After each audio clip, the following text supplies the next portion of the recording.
Народната банка проценува дека македонската економија годинава ќе оди во рецесија, а реалниот БДП ќе се намали за 3,5%, што е за 0,1 процентен поен полошо од проекциите што вчера ги објави Министерството за финансии.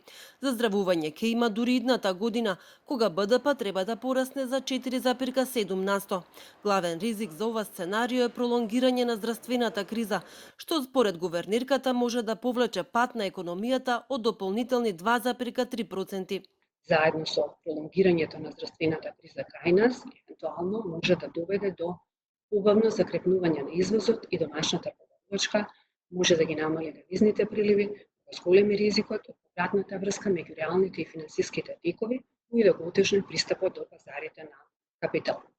Во случај на материализација на некои од овие ризици, можно е потенцијално отстапување на проекцијата во повеќе сегменти, вклучително и поголем пат на бруто домашниот производ.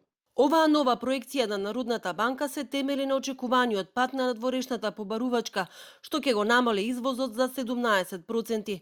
Бруто инвестициите ќе паднат за 10%, а се очекува граѓаните помалку да трошат пари, па личната потрошувачка ќе се намали за 4%.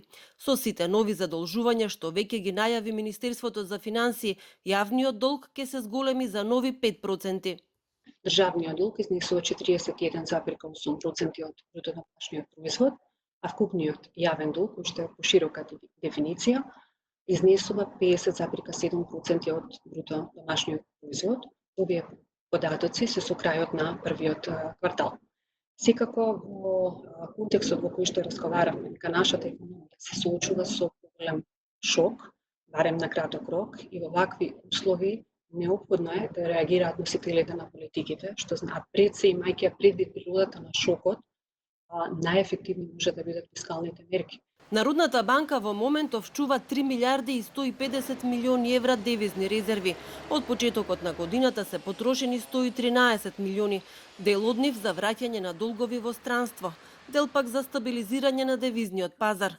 Поради шокот со пандемијата и стравот од неизвестноста, граѓаните нагло купувале евра во март, но сепак Ангеловска уверува дека девизните резерви се на високо ниво. Иселениците ги губат работните места, а тоа ќе ги секне парите што ги праќаат во земјата. Според проценките на Централната банка, се очекува тие да се намалат за 20%. Тоа ќе влие врз големување на сиромаштијата во земјата.